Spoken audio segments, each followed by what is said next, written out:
할렐루야. 우리 곁에 계신 분 인사드리겠습니다. 오늘도 하나님이 책임져 주십니다. 걱정이 없으시죠?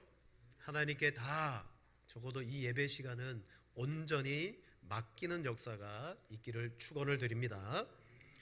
건강검진을 받으면 우리 몸 안에 있는 수치를 재기 위해서 혈압도 재고 피도 뽑고 시력도 재고 귀도 검사하고 여러 가지 체크리스트를 통해서 우리의 몸을 이제 점검하게 됩니다. 여러분, 교회도 마찬가지입니다. 교회가 점점 성장하고 부흥하는 교회냐 아니면 쇠퇴하고 망하는 교회냐, 그건 역시도 교회에 드러나는 증상을 체크함에 따라서 알 수가 있다고 말합니다. 미국의 기독교 리서치 전문기관의 한 대표 목사님이 병든 교회에는 어떤 현상들이 나타나느냐 몇 가지를 우리에게 말합니다. 첫째는 예배 참석 수가 감소하더라. 둘째는 예배의 기쁨과 생동감이 결핍되어지고 서서히 전도의 열매가 없어지고 그러다 보니까 지역 사회에 대한 영향력이 낮아지게 되더라. 그리고 교회 안에는 실제 사역보다 더 많은 모임들이 있게 되고 결국은 교회와 신앙에 대한 기대감이 상실되어지더라. 여러분, 오늘날 한국교회는 이 코로나 팬데믹이라는 아주 정말 장애물을 만났었죠. 그것 때문에 해를 거듭할수록 예배에 참여하는 참석수가 줄어들고 있습니다. 또한 교회에 대한 호감도 이 사회가 점점 떨어지고 있어요. 교회는 문제를 해결하고자 때로는 많은 재정을 투입합니다. 좋은 프로그램이 있다 그러면 다 갖다 씁니다. 그래도 교회 안에 전도가 일어나지 않고 전도되어지는 것들은 대부분 우리 수평이동이라고 말하는 그런 지역 간의 이동, 그런 것들밖에 없더라는 거예요. 그러다 보니까 교회가 생동감을 잃어버리고 지역과 사회에 미치는 영향력은 감소하고 이제 성도들의 마음속에 기대감이 사라지게 됩니다. 그동안 교회는 이 문제를 해결하기 위해서 정말 재정도 많이 썼습니다. 프로그램도 많이 갖다가 행해봤습니다. 하지만 그 어떤 노력도 이 병들어가는 교회를 좀처럼 바꿀 수가 없었어요. 여러분, 사람의 힘과 능력으로 교회의 이러한 문제를 해결하리라는 불가능한 것이죠. 문제는 어디에 있습니까? 왜 교회가 성장이 멈추고 예배의 역동성이 사라지고 호감도가 사라지고 전도의 열매가 없느냐? 다른 것 없더라고요. 그 교회의 역사는 하나님의 임재와 성령의 능력이 점점 사라져버리기 때문인 거죠. 우리의 힘과 능력이 아니라 하나님의 교회에게 주시는 그 은혜와 임재의 능력이 사라지니까 당연히 교회가 힘을 잃어버릴 수밖에 없어요. 그 원인이 어디에 있습니까? 첫 번째로 우리가 본문을 통해서 살펴볼 것은 죄입니다. 죄는 치명적인 결과를 가져왔는데 그게 뭐였다? 하나님의 임재를 잃어버리게 만들었어요. 죄의 치명적인 결과는 하나님이 나와 함께 하신다라는 임재를 잃어버리게 만듭니다. 자, 본문은 모세가 하나님의 율법을 받기 위해서 시내산 위에 올라가 있는 동안 산 아래 백성들이 아론을 통하여서 금송아지를 만들어서 우상 숭배를 저지른 직후입니다. 이스라엘 백성들은 금송아지를 만들어 놓고 너희를 인도해낸 하나님이다 라고 부르면서 뛰놀았어요. 여러분, 사실 이 이스라엘 백성들이 벌인 우상 숭배는 그것 자체로도 죄지만 여기에는 영적인 의미가 들어 있습니다.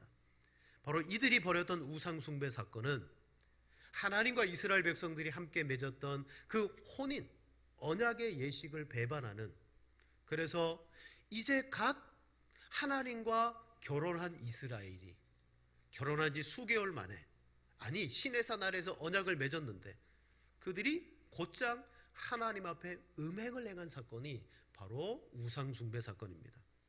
성경은 이 광야 시절을 하나님과 이스라엘 백성들의 정말 혼인 시절이라고 말했죠. 예레미야 2장 2절에 말합니다. 내가 너희를 위하여 내 청년 때의 인애와 내 신혼 때의 사랑을 기억하노니 곧 씨 뿌리지 못하는 땅 그 광야에서 나를 따랐습니다.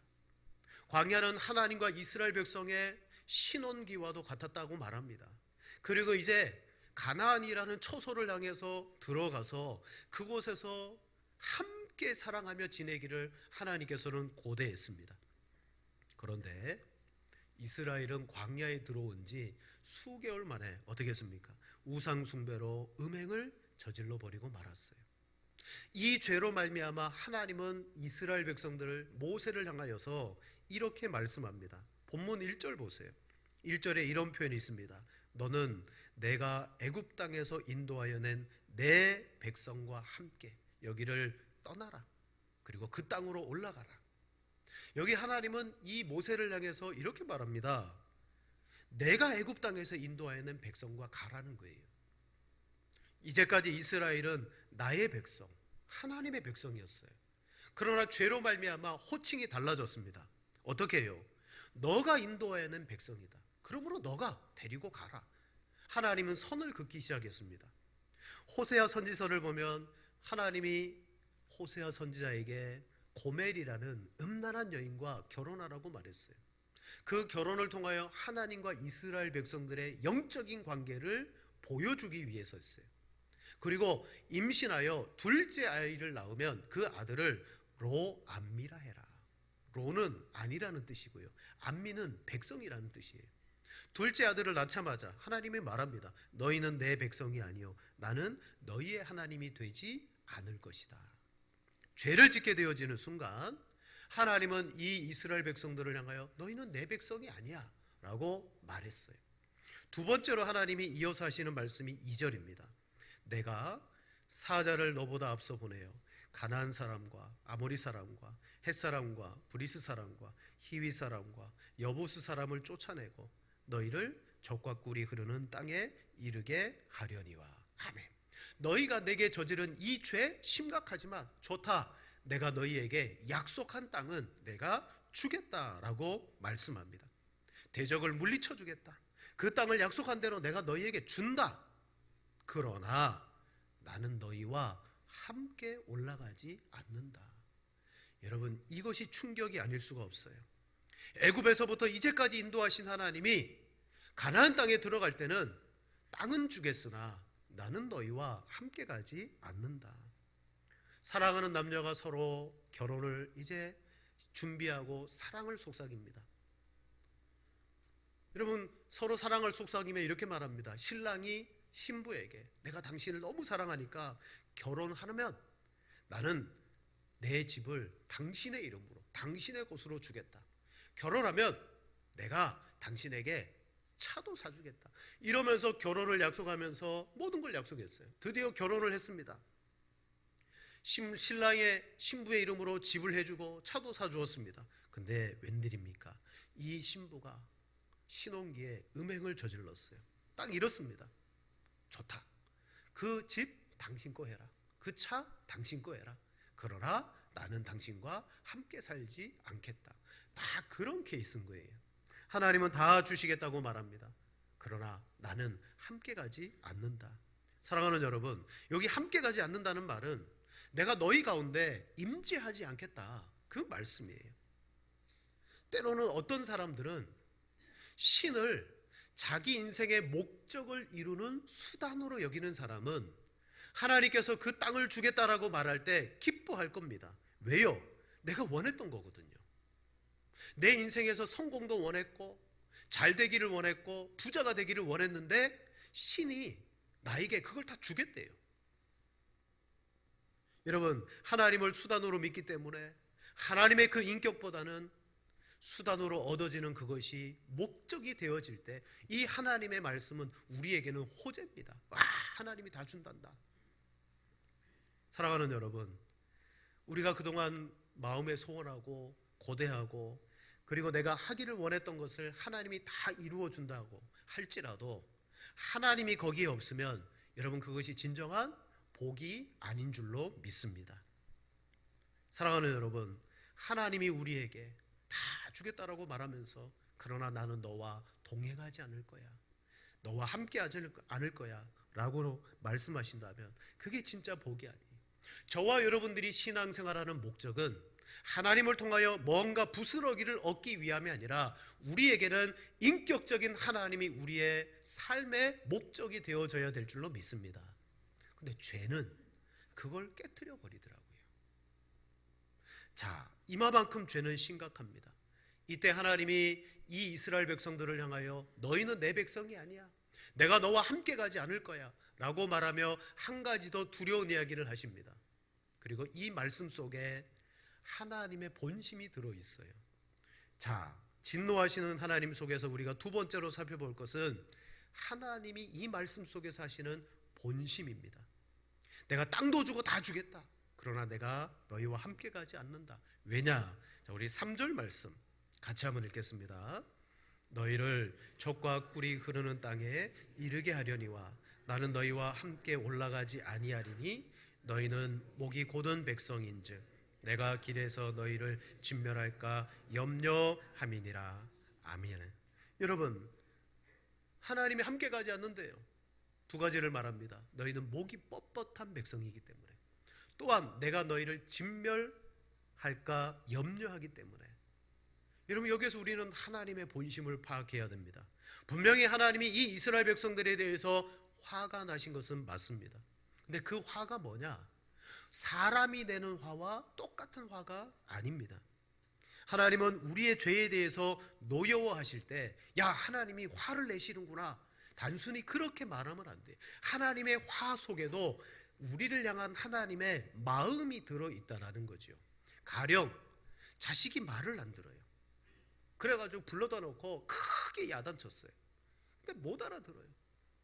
그래서 부모가 참 부족하고 감정적이어서 이놈의 자식아, 너 오늘 집에서 당장 나가 라고 말합니다. 썩 나가버려 라고 말할 때, 여러분, 썩 나가버려라는 그 말이 자식에게 진짜 이제는 집에서 완전히 나가서 부자간의 부모간의 관계를 끊으시려고 하는구나, 그 뜻인가요? 아니죠. 여러분, 우리도 살다 보면 부모님께 그런 이야기를 간혹 들었던 사람들이 있어요. 근데 집 안 나갔잖아요. 왜? 그 속에 들어있는, 그 말 속에 들어있는 진심은 다른 거라는 거죠. 오늘 하나님이 우리의 부족함 때문에, 우리의 죄 때문에 화가 나신 것은 맞습니다. 그러나 사람처럼 욱해서 말씀하시는 것이 아니에요. 단호하고 결정적으로 말씀하시지만 이 모습 속에 하나님의 본심이 들어 있습니다. 왜 그렇습니까? 하나님의 본심이 무엇일까요? 자, 원래 하나님의 계획을 한번 보세요. 원래 하나님의 계획은 모세를 통하여 성막을 보여주셨어요. 그 성막은 이스라엘 진영 한가운데 세워지게 되었어요. 하나님은 그 진영 가운데 임재하셔서 이 백성들과 함께하기를 계획하셨어요. 그들과 교제하고 그들의 예배를 받고 함께 기뻐하기를 원하셨어요. 그런데 죄라는 것이 딱 끼어들으면서 이 하나님과의 교제, 관계를 무너뜨려 버렸습니다. 백성들의 죄가 하나님이 임재하지 못하도록 막아버린 것입니다. 하나님의 영광을 경험하지 못하도록 방해한 것입니다. 여러분, 임재가 뭐예요? 정확하게 말씀드리면 하나님은 온 세상 가운데 지금도 편재해 계십니다. 안 계신 곳이 없다는 거예요. 불신자들의 세상 속에도 하나님이 계세요. 그러나 성경이 말씀하고 있는 임재라는 것은 한마디로 말하면 임재의식입니다. 하나님이 어디나 계신데 믿음으로써 지금 하나님이 나와 함께하고 계심을 느끼며 경험할 수 있는 거예요.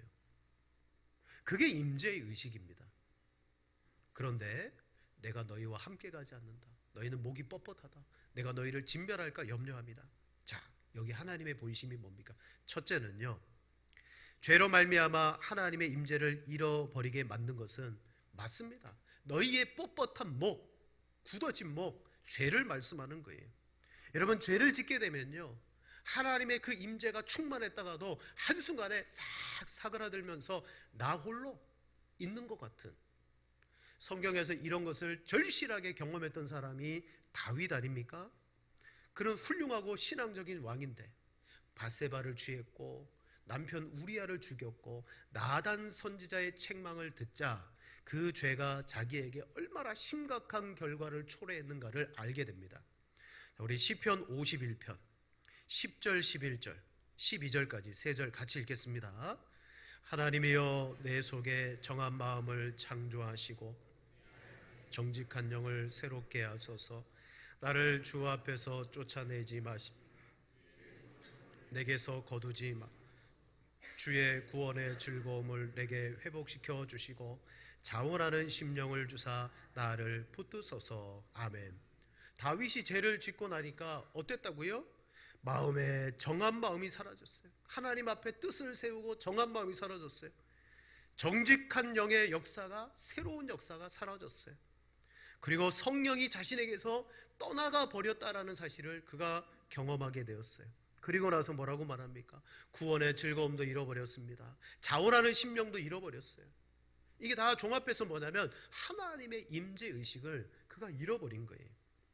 왜? 죄 때문에. 너희의 목이 굳었다. 죄입니다.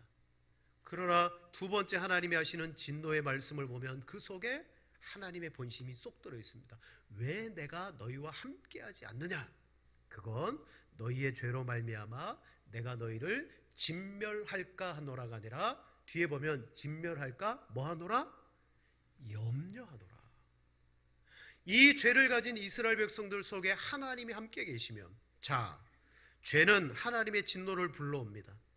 죄인에게 있어서 죄인이 하나님의 임재를 맞닥뜨리는 순간 그건 뭐냐? 그건 복이 아니고요, 그건 심판이에요. 죄를 가진 우리가 하나님의 임재를 맞닥뜨리면 심판입니다. 죄가 가려져야 돼요. 죄의 문제가 해결해야 돼요. 그래야 하나님의 임재가 우리에게는 복입니다. 따라서 죄를 가진 상태에서 하나님의 임재를 만나게 되면 그게 무엇보다 우리에게는 치명적인 거예요. 여러분, 하나님이 떠나가신다고 하는 말씀은 화가 되기도 하고 벌이죠. 그러나 하나님의 말씀을 잘 들여다보면 너희의 죄가 있는데 그 죄는 진멸당할 죄야. 내가 너희와 함께하게 되면 내가 너희를 진멸할까 염려하노라. 여러분, 핵심이 어디에 있습니까? 염려하노라. 거기에 있는 거예요. 여러분, 우리의 구원이란 우리가 죄가 없어서 구원을 받는 게 아니라 죄가 있지만 죄와 허물을 가리움을 받습니다. 그래서 우리는 하나님 앞에 나갈 수 있어요. 시편 32편 1절에 말합니다. 허물의 사함을 받고 자신의 죄가 가려진 자는 복이 있도다. 아멘. 여러분, 다 가려진 존재예요. 죄가 있습니다. 하지만 예수 그리스도의 십자가의 공로 보혈의 피로 의로움으로 우리의 죄를 가리워줘서 예배하고 기도하고 하나님의 임재를 구할 수가 있는 거예요. 그래서 우리는 담대하게 하나님 앞에 나아갑니다. 하지만 이스라엘 백성들은 죄를 지었어요. 이 죄가 하나님의 임재를 막습니다. 왜? 임재를 만나면 진멸당하기 때문에. 이때 하나님이 뭐라고 말합니까? 내가 너희를 진멸할까 염려하기 때문에 내가 너희와 함께하지 못하겠다. 비록 우리가 죄를 지었지만 이제 너희와 나의 관계는 완전히 끝났어. 그게 아니에요. 하나님이 주신 언약과 아직까지 연결되어 있기 때문에 하나님은 이 백성들을 회복시키고자 하는 마음을 가지고 계세요. 그러나 지금은 죄 때문에 너희와 함께할 수가 없다. 여러분, 죄가 하나님의 그 임재를 잃어버리게 만든다는 사실을 꼭 기억하십시오. 그리고 죄에 대해서 우리가 임재를 잃어버릴 때 우리보다 더 걱정하고 회복하시기를 원하시는 분이 하나님이시라는 사실을 여러분 기억하시기를 바랍니다. 그러므로 오늘 본문에서 세 번째로 하나님의 임재의 복이야말로 최고의 복이에요. 2절에 말했듯이 내가 너희에게 땅을 다 주겠다. 대적을 물리쳐 주겠다. 그래, 그 땅 너희들 다 차지해라. 그게 복이 아니라 하나님이 나와 함께하고 계심과 그 함께하심을 늘 믿고 경험하고 의식하며 살아가는 그것이 여러분 복이라는 거예요. 그래서 모세는 하나님이 백성들 가운데 계실 수가 없구나. 근데 완전히 떠나가시지는 않으셨으니까 이 하나님과 임재와 교제의 끈을 놓치면 안 되겠구나 라는 마음으로 뭐 했습니까? 진영 바깥에 따로 장막을 치고 하나님과 교제하고 만나는 장소, 회막이라고 부르는 그곳을 만들었어요. 7절에 말합니다. 모세가 항상 장막을 취하여 진 밖에 쳐서 진과 멀리 떠나게 하고 회막이라 이름하니 여호와를 앙모하는 자는 다 진 바깥 회막으로 나아가며. 아멘. 이 회막은 나중에 세워질 성막과는 다릅니다. 자, 금송아지 숭배로 말미암아 하나님의 성막이 진영 중에 세워져야 되는데 여러분 세워지지 못하고 그 하나님의 함께 하심이 떠나가 버리셨어요. 성경을 보면 하나님의 심판을 떠나가심으로 표현합니다. 또한 회복과 구원을 돌아오심으로 설명합니다. 우리 에스겔 11장 23절 보세요. 에스겔은 심판과 구원을 말씀하는 성경인데 이렇게 말합니다. 여호와의 영광이 성읍 가운데서부터 올라가 성읍 동쪽 산에 머무르고. 아멘. 옛 성전에 머물렀던 하나님의 영광이 떠나가 버리셨다는 거예요. 성전이 텅텅 비어 버렸어요. 이게 심판이에요.